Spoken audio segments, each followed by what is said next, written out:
Le président gambien élu Adama Barrow a prêté serment ce jeudi à l'ambassade de Gambie à Dakar au Sénégal. Et ce, malgré le refus de Yaya Jammeh de quitter le pouvoir. La violence est montée d'un cran dans les deux régions anglophones du Cameroun depuis que le gouvernement a interdit d'activité deux organisations anglophones.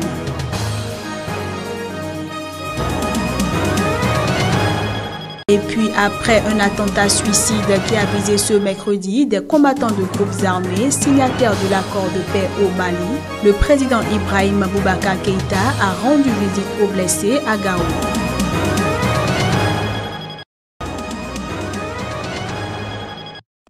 But I preserve and defend the Constitution. C'est devant le président de l'Ordre des avocats gambiens, Chérif Tambadou, et en présence de nombreux responsables d'organisations internationales et régionales, ainsi que de ses deux épouses habillées à l'identique, qu'Adama Barrow a prêté serment. Sur le sol sénégalais, mais au sein de l'ambassade de Gambie à Dakar, le nouvel élu s'est adressé à ses concitoyens. Mandate of caretaker government. C'est un jour qu'aucun Gambien n'oubliera jamais, a-t-il déclaré, appelant à l'unité nationale et notamment les forces armées à se rallier à lui. Gambia is our homeland. Je demande à tous les membres des forces armées de rester dans leur camp. Tous ceux qui seront en possession d'armes sans mon accord seront considérés comme des rebelles. La Gambie est notre pays. Elle réclame notre amour et notre loyauté. Promettons-lui notre allégeance, a-t-il suggéré. Son entourage, accueilli depuis le 15 janvier au Sénégal en attendant sa prise de fonction, prévoyait initialement la cérémonie dans un stade de Banjul, la capitale gambienne. Une idée vite abandonnée face à l'opposition de Yaya Jammeh qui en outre a décrété mardi l'état d'urgence validé pour 90 jours par l'Assemblée nationale qu'il contrôle. La cérémonie s'est achevée peu avant un vote du Conseil de sécurité qui a apporté son soutien unanime aux initiatives de la CEDEAO, la communauté économique des États de l'Afrique de l'Ouest, sur un projet de résolution présenté par le Sénégal. To vote and we have decided to celebrate our victory. And we are Gambia. We haven't gone anywhere. We are here. Everyone come back, Gambia. Des groupes de Gambiens sont sortis jeudi dans les rues de Banjul pour fêter l'investiture dans leur ambassade à Dakar du président Adama Barrow, alors que les rues de la capitale gambienne étaient jusque-là désertées par crainte de troubles. Dans plusieurs quartiers, des grappes de manifestants exultaient, criaient, klaxonnaient, certains arborant des t-shirts affichant le slogan des partisans d'un changement du régime en Gambie. Gambie has decided, la Gambie a choisi. Ils étaient à pied, sur des motos à deux roues ou en voiture. Le tout sans intervention de militaires déployés en différents endroits dans une ville aux artères auparavant calmes et sans grande affluence. Que Dieu lui vienne en aide, que le pays soit en paix et que Dieu nous aide. Nous sommes très fatigués. Jammeh ne nous aidait pas. Il trichait, il nous décevait. Il a promis d'aider les femmes, mais il ne l'a jamais fait.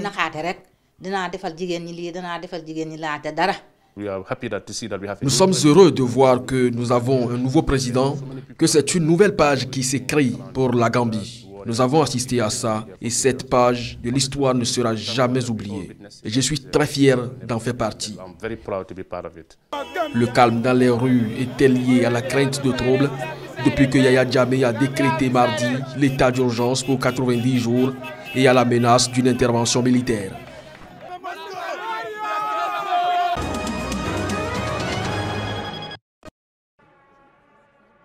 Décès de Cheikh Sidi Hamza Al-Kadiri Al-Boutichi, chef de l'une des plus grandes confréries soufis marocaines, la Zawa Boutichiya. Une confrérie qui a à son actif des dizaines de milliers d'adeptes au Maroc et à l'étranger.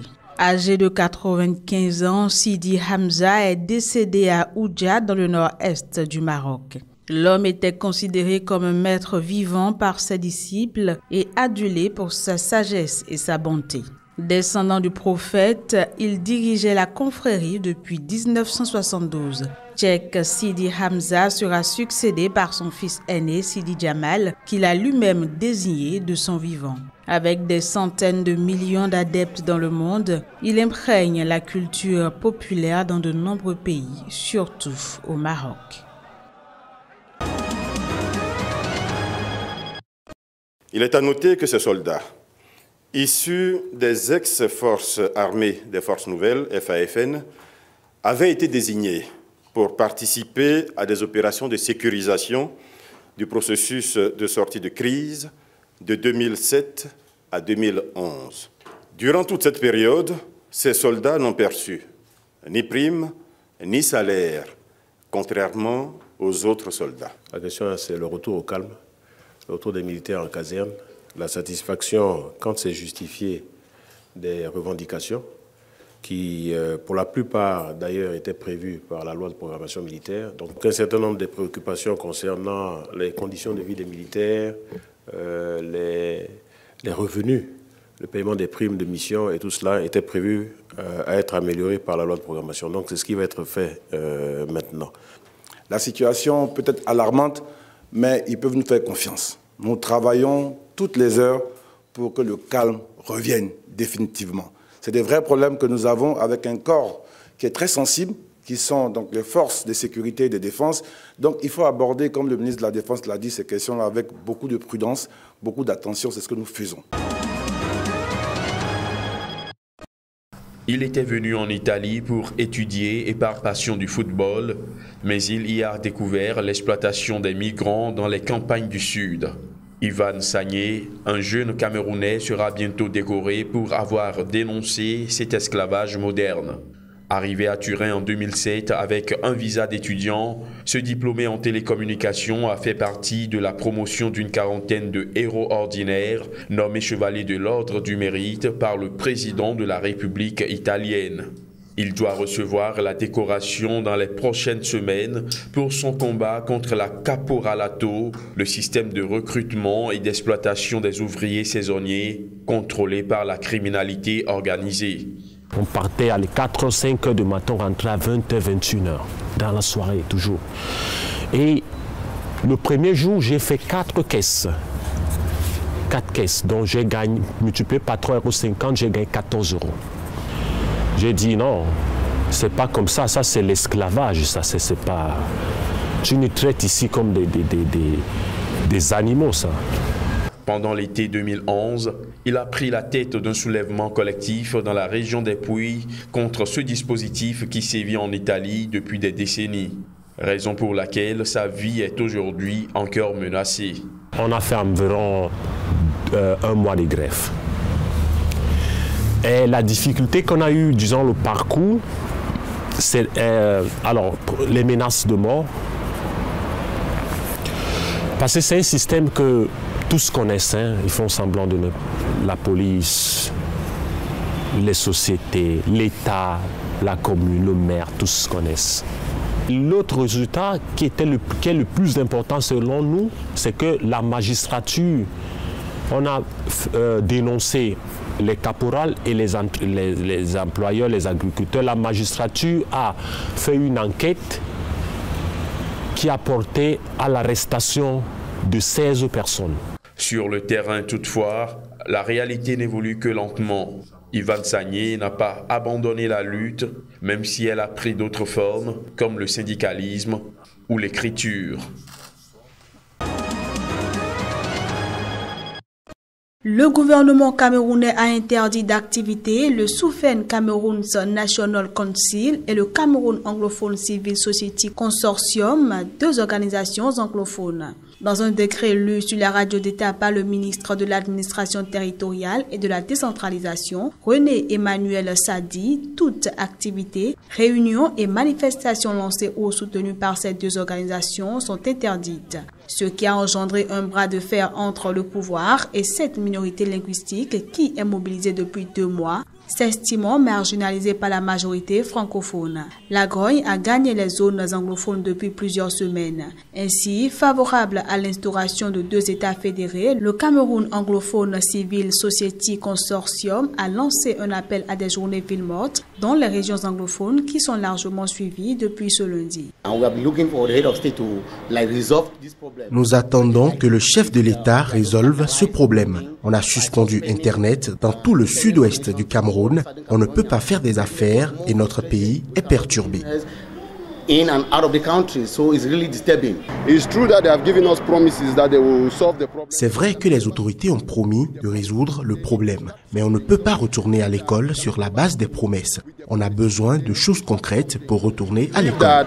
Something has been done before we can go back to school. Pays bilingue, le Cameroun compte 2 régions anglophones sur 10. La minorité anglophone, environ 20% d'une population estimée à 22 millions d'habitants, s'estime marginalisée. Depuis le début de la contestation, au total 67 personnes ont été arrêtées, dans les régions anglophones parmi lesquelles 34 ont été libérées, selon la Commission nationale des droits de l'homme et des libertés.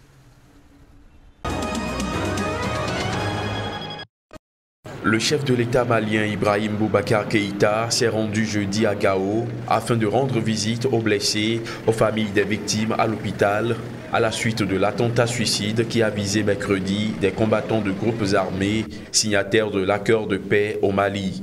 Les combattants attaqués appartenaient à la coordination des mouvements de l'Azawad, l'ex-rébellion à dominante Touareg et à des groupes armés pro-gouvernementaux qui se préparaient pour les patrouilles mixtes prévues par l'accord de paix signé entre Bamako et ses différents groupes armés.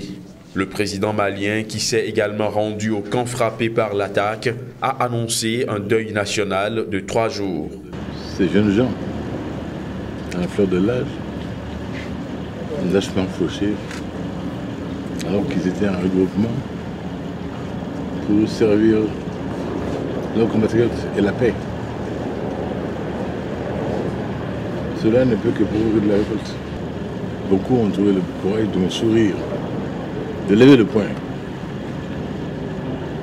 Ça, c'est le Mali debout, le Mali résilient qui dit non, vous ne mourrez pas.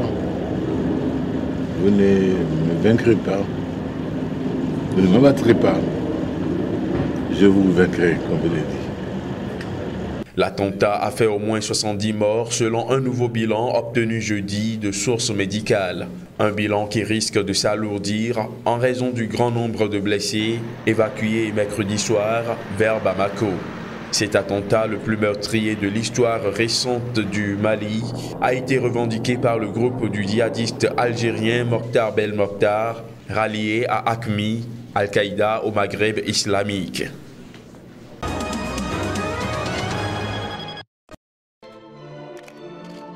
Le nouveau président élu bulgare Roumen Radev a prêté serment ce jeudi devant le Parlement. Élu au scrutin universel direct le 13 novembre dernier avec le soutien des socialistes, l'homme qui prendra ses fonctions dimanche prochain s'est prononcé pour une reprise du dialogue entre la Russie et l'Occident à la faveur notamment de l'élection de Donald Trump.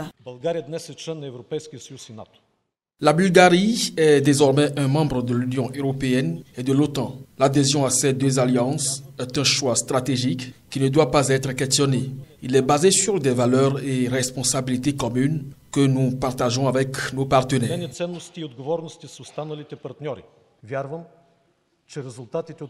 Je crois que les résultats des élections américaines et la nouvelle situation politique dans le monde donnent de l'espoir pour une restauration rapide du dialogue. Le gouvernement de centre-droit de Boyko Borisov ayant démissionné à la suite de sa victoire à l'élection présidentielle, Roumen Radev, un ex-commandant des forces aériennes sans expérience politique, aura un rôle important à jouer au cours des prochains mois. Dès la semaine prochaine, il doit dissoudre le Parlement, fixer la date d'élections anticipées, probablement fin mars, et nommer un gouvernement technique intérimaire.